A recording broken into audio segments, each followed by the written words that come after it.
pessoal, estou aqui professor Thiago Pereira, professor Elton Gruber. Tamo aí. Para resolver com vocês a prova de Física da Federal que você aí, candidato, fez.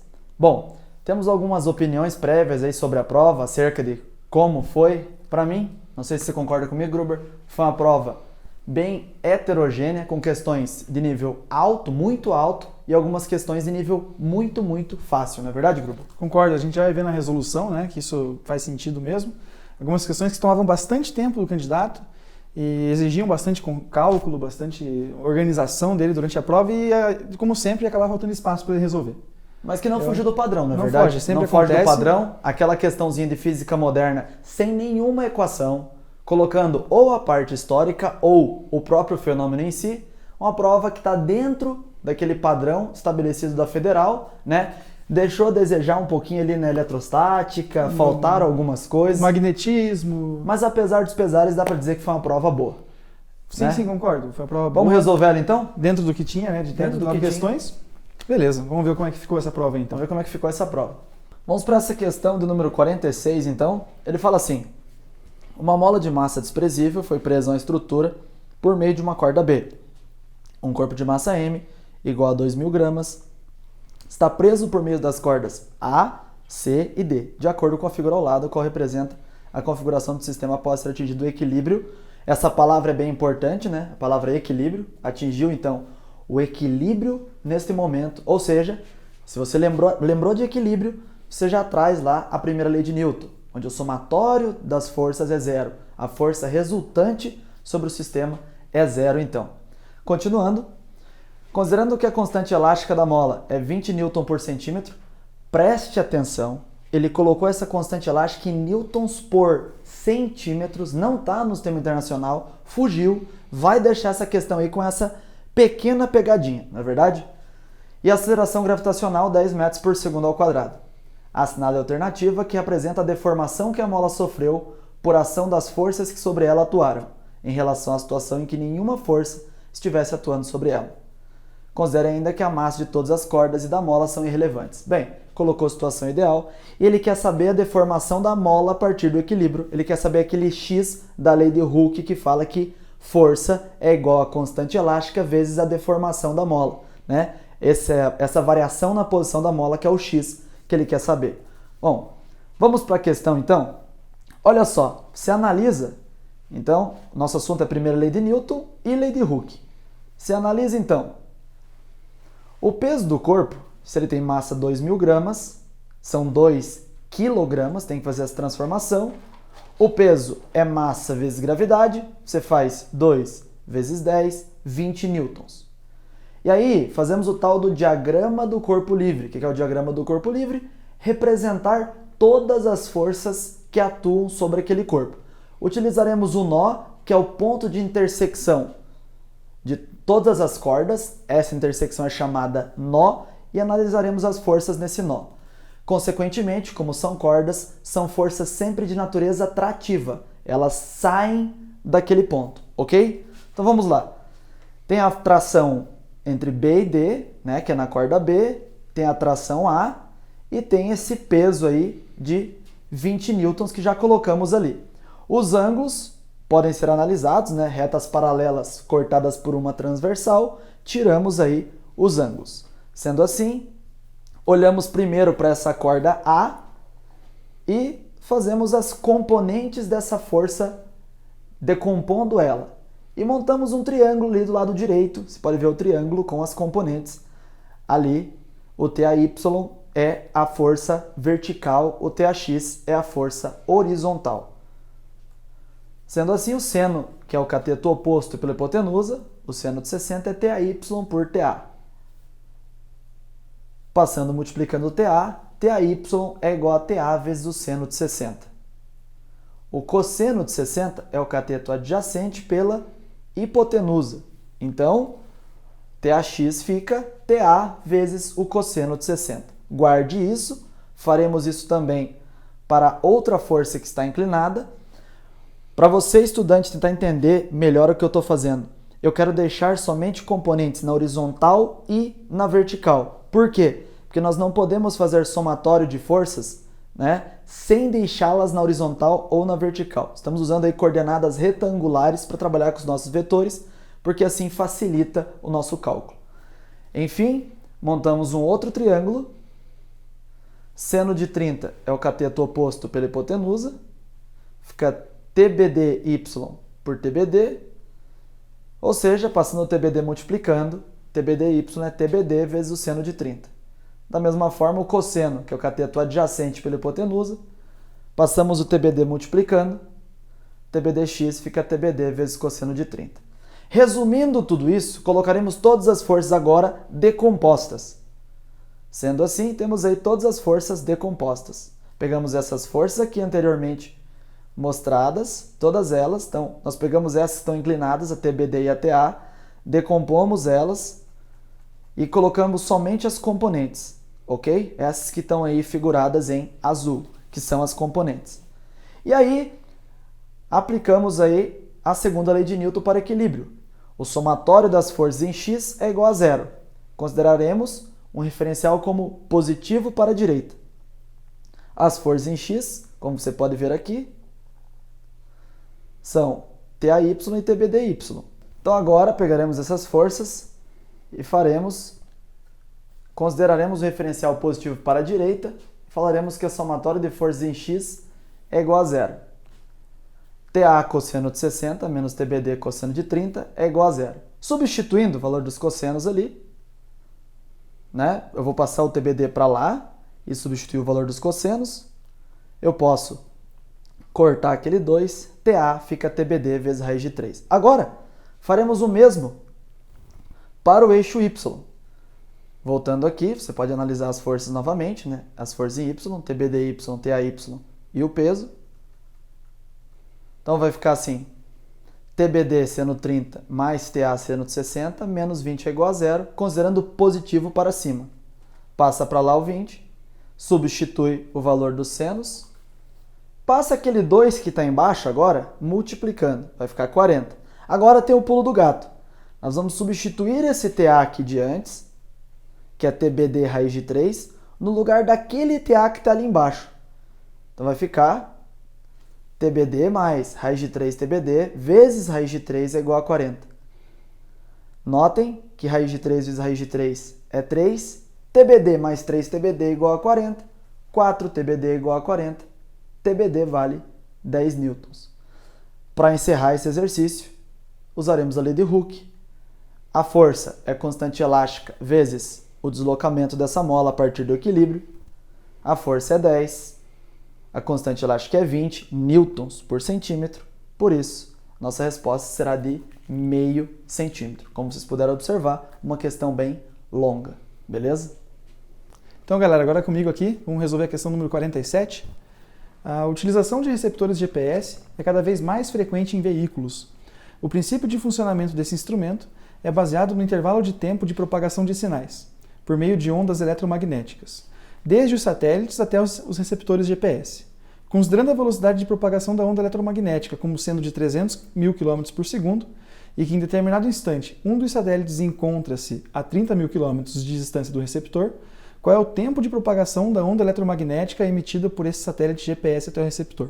Bom, então essa é uma questão com enunciado bastante longo quando comparada com o tamanho da resolução. Vamos ver como é que ficou?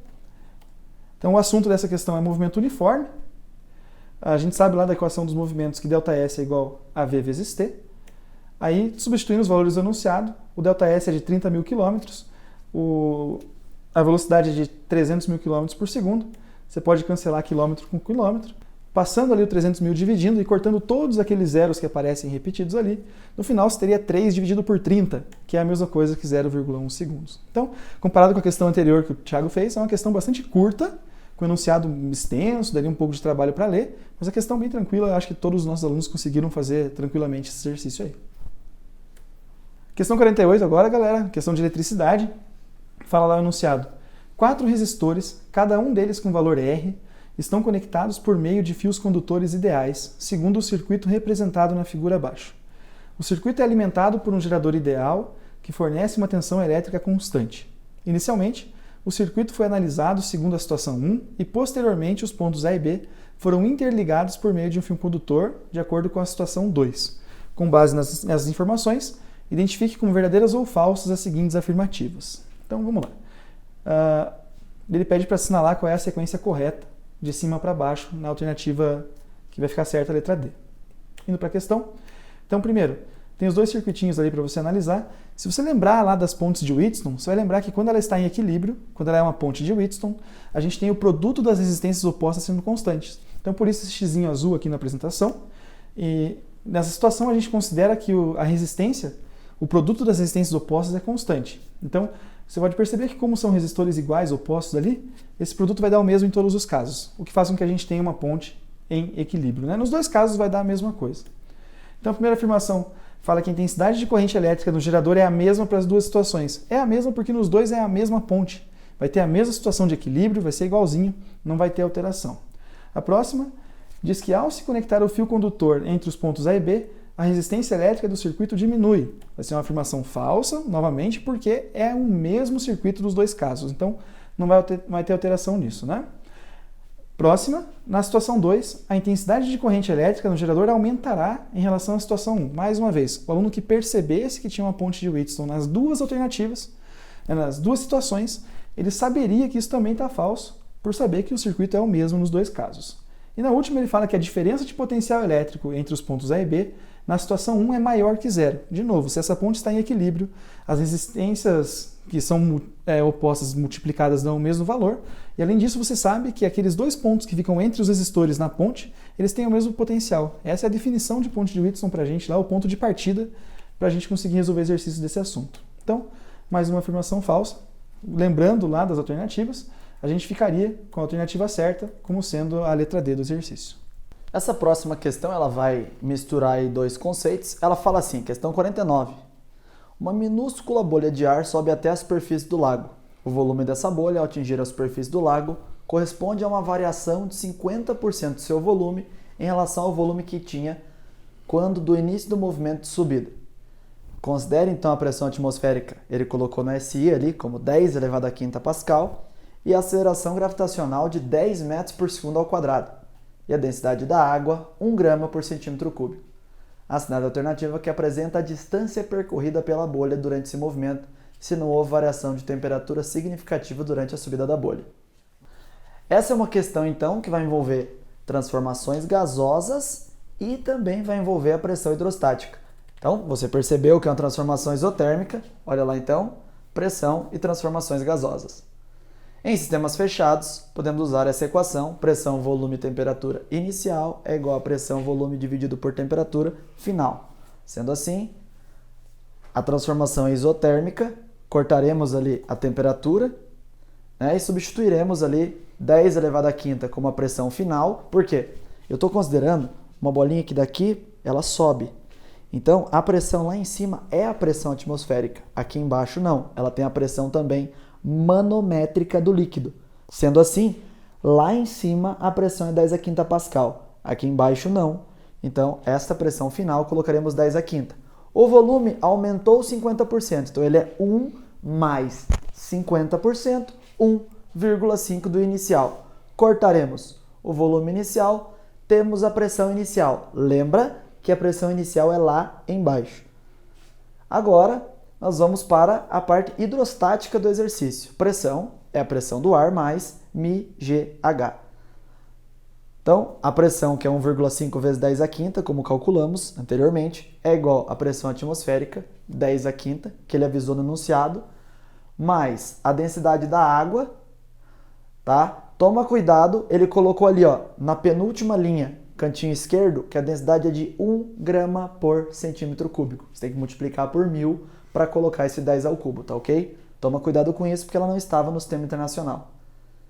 Então, 1 vezes 10 a quinta mais 10 ao cubo vezes a aceleração gravitacional, que é 10, vezes a altura. Passa para lá esse 10 a quinta, subtrai 1,5 vezes 10 a quinta menos 1 vezes 10 a quinta, e você pega aquele 10 ao cubo e soma com 1, fica 10 a quarta do lado direito.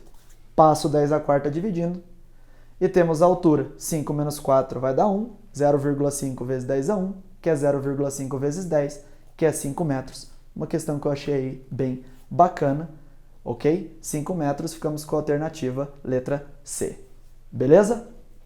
Vamos para a nossa próxima questão, então. Essa questão 50. A questão 50 fala assim: o índice de refração absoluto de um meio gasoso homogêneo é 1,02. Um raio luminoso, proveniente do meio gasoso, incide na superfície de separação entre o meio gasoso e o meio líquido. Então tem um raio incidindo na interface. Só isso. Raio luminoso batendo entre o meio gasoso e o meio líquido. Mas também homogêneo, cujo índice de refração absoluto é 1,67, conforme mostrado na figura ao lado. Então a figura ali ficou embaixo para a gente poder mostrar para vocês. Posteriormente a isso, depois, uma lente com distância focal positiva, construída com material cujo índice de refração é 1,54, já começa a perceber quem é maior aí, já vai anotando, tá? Percebam isso. É colocada completamente imersa no meio líquido, então você afunda a lente nesse meio líquido. Com base nas informações, identifique como verdadeiras ou falsas as seguintes afirmativas. Primeiro, vamos lá. Se a lente for colocada no meio gasoso, ela será denominada convergente. Olha só, gente. A lente vai ser colocada no meio gasoso. A lente é positiva. Agora, tem que ter cuidado. Quando ele fala que essa lente é positiva, ele considera uma lente com distância focal positiva, né? Só que aí temos um pequeno problema. A Federal considerou que a distância focal é positiva no ar. Ele considerou uma lente de bordas finas. Nós não conseguimos chegar no porquê que ele fez essa consideração, tá? Ele adotou como verdade que a lente tem borda fina. E aí você fala, tá, professor, então vamos anular essa questão. Não, essa questão não é passível de ser anulada, apesar desse pequeno equívoco da Federal. Por que não dá para anular ela? Porque as outras alternativas validam essa questão, tá ok? Mas houve esse equívoco por parte da banca de não colocar que essa lente é uma lente de bordas finas. Ele colocou uma lente com foco positivo, sem avisar onde, em quais pares de meio entre o da lente e o do meio, que ela tem foco positivo, ok? Então nós marcamos ela como verdadeira, considerando que a borda é fina. Dá para subentender, né, que ele está falando de uma lente do ar, mas ele não avisou isso. Então verdadeira aqui. A próxima. Quando a lente foi colocada no meio líquido, a sua distância focal passou a ser negativa. Aí sim, né? Se o índice de refração da lente é menor que o meio, ela passa a ter um comportamento divergente. Consequentemente, ela tem distância focal negativa, ok? Em qualquer um dos meios, a distância focal não se altera. Falsa, né? Por causa da equação de Rayleigh, olha lá, ó, que tem o índice da lente e o índice do meio. Logo depois, sinal de igual, índice da lente e índice do meio. Falsa. Tá? Equação dos fabricantes de lentes. O raio luminoso, ao penetrar no meio líquido, afasta-se da normal. Bom, falsa também. Quando o raio luminoso vai para o meio de índice de refração maior, se o índice de refração é maior, o ângulo é menor. Ora, olha para essa figura aqui. Se o θ2 é menor porque o índice é maior, ele está se aproximando da reta normal e não se afastando da reta normal, como propõe o enunciado. Então, olhem só, quero só chamar a atenção de vocês aqui, que se eu colocar verdadeiro, falso e falso nas três últimas, verdadeiro, falso e falso, eu já consigo encontrar, ó, olha só para as três últimas ali, verdadeiro, falso e falso, e ignora a primeira alternativa. Você já consegue encontrar que a letra E é verdadeira. Então dá para ignorar essa primeira colocação deles, que tem esse pequeno equívoco, e ficamos com a letra E, essa questão sobre refração e lentes, que é uma questão bem bolada, faltou só esse detalhezinho, ok? Questão 51. Ele fala assim: vários turistas frequentemente têm tido a oportunidade de viajar para países que utilizam a escala Fahrenheit como referência para medidas de temperatura. Então, considere quando o termômetro graduado na escala Fahrenheit assinala 32 graus Fahrenheit, essa temperatura corresponde ao ponto de gelo. Ponto de gelo, então, é a temperatura de 32 graus Fahrenheit, você já sabia também, 0 graus Celsius. E quando assinala 212 graus Fahrenheit, trata-se do ponto de vapor. Cuidado, só um detalhe, a palavra ponto de vapor remete temperatura na qual a substância sob pressão constante de uma atmosfera sofre o processo de vaporização. Então, ponto de vapor quer dizer tudo isso, ok? Em um desses países, um turista observou que um termômetro assinalava a temperatura de 74,3 graus Fahrenheit. Assinale a alternativa que apresenta a temperatura na escala Celsius correspondente à temperatura observada pelo turista.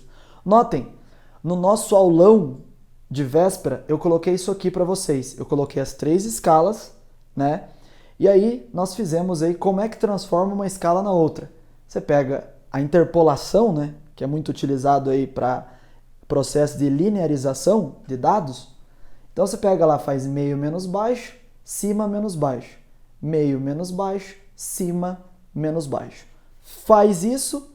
Fazendo isso com essa escala citada anteriormente, nós temos essa equação de transformação entre temperaturas Fahrenheit, Celsius e Kelvin. Como vamos usar somente Fahrenheit e Celsius, ficamos com essas duas.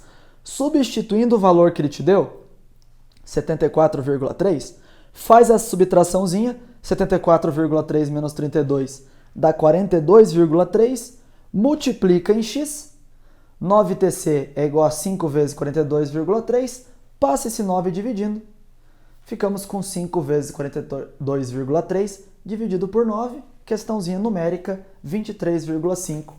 Bacana essa questão, ok? Vamos para a próxima? Questão 52. Para mim, a questão mais fácil dessa prova. Você concorda comigo, Gruber? Concordo. Essa, para mim, é a questão disparada mais fácil. Só que aí você precisa estar esperto nessa questão. Ele fala assim, ó, questão 52. Entre as grandezas físicas que influenciam os estados físicos das substâncias estão o volume, a temperatura e a pressão. O gráfico ao lado representa o comportamento da água em relação aos estados físicos que ela pode ter. Nesse gráfico, é possível representar os estados físicos sólido, líquido e gasoso. Assinale a alternativa que apresenta as grandezas físicas correspondentes ao eixo das abscissas das ordenadas, respectivamente. Vale lembrar que esse ponto ali de baixo não é gasoso, ele é vapor. O gás só vai ser a partir de um ponto de temperatura, ok? Então, você já percebeu que esse é o diagrama de fase da água. Note que ali no cantinho ele é anômalo, né? Essa curva do lado esquerdo de cima entre sólido e líquido, ela vai para a esquerda, subindo para a esquerda, ok? Então, como é um diagrama de fases, é pressão em função da temperatura, né? Está lá pressão e temperatura, o diagrama original. Lembra que ali embaixo é vapor e não gás, como propôs essa prova. Ficamos com a letra D, temperatura e pressão, questão tranquilíssima, ok? Não deixa de ser uma questão bacana, mas ela é bem tranquila de ser resolvida. Bom, pessoal, voltando lá então, vamos resolver mais uma questão agora, a questão número 53. Um objeto sólido com massa 600 gramas e volume 1 litro está parcialmente imerso em um líquido, de maneira que 80% de seu volume estão submersos. Considerando a aceleração da gravidade igual a 10 metros por segundo ao quadrado, assinale a alternativa que apresenta a massa específica do líquido. Então, primeiro tema da questão aí é a hidrostática, vai envolver densidade, vai envolver empuxo e também vai envolver equilíbrio, lá numa etapa que a gente já vai ver. Então, o primeiro passo seria calcular a densidade do corpo, seria a massa pelo volume do corpo. O enunciado deu para a gente que a massa é 600 gramas, o volume é 1 litro. Convertendo esse volume para centímetro cúbico, a gente teria 1000 centímetros cúbicos, que é equivalente a dizer 1000 ml, né? Então, fazendo a continha, a gente chega à conclusão que a densidade do corpo é 0,6 gramas por centímetro cúbico. Guarda isso que a gente já vai usar daqui a pouquinho. Então, além disso, se eu tenho uma situação de equilíbrio, o somatório das forças vai ser nulo. Considerando aqui a vertical como sistema de referência para a gente, e também considerando o nosso referencial como sendo positivo para cima, a gente vai chegar à conclusão que o empuxo menos o peso vão ser, quando eu fizer essa continha, vai ser igual a zero, né? Passando para lá, a gente vai dizer que o empuxo vai ser igual ao peso em módulo, né? Sem considerar o sentido dos vetores. Aí, a próxima etapa seria igualar então o empuxo com o peso, o empuxo com a expressão que a gente está acostumado, a densidade do líquido multiplicada pelo volume submerso, pela aceleração da gravidade. Do outro lado, o peso ali tem uma sacadinha, que seria normalmente para a gente massa vezes gravidade, foi substituída a massa pelo produto da densidade pelo volume do corpo, algo que a gente já fez aí no decorrer do nosso ano, né? Passando ali depois para a próxima etapa, cancelando a aceleração da gravidade, a gente pode chegar numa expressão que a gente já deduziu e utilizou várias vezes no decorrer do ano, de que a razão entre a densidade do corpo e do líquido acaba sendo igual à razão entre o volume submerso e o volume do corpo. Substituindo as informações do enunciado, a gente chega à conclusão que 0,6 dividido pela densidade do líquido vai ser igual a 0,80. Bom, da onde esse 0,80? O enunciado tinha falado para a gente antes lá que 80% do corpo estava submerso. Então, a razão entre o volume submerso e o volume do corpo equivale ao percentual que está submerso. Nesse caso, 80% ou 0,80, como aparece ali. Fazendo a continha, né, passando para lá, passando para cá, a gente chega à conclusão que a densidade do líquido é 0,75 gramas por centímetro cúbico. O mesmo resultado já apareceu em questões nossas no decorrer do ano.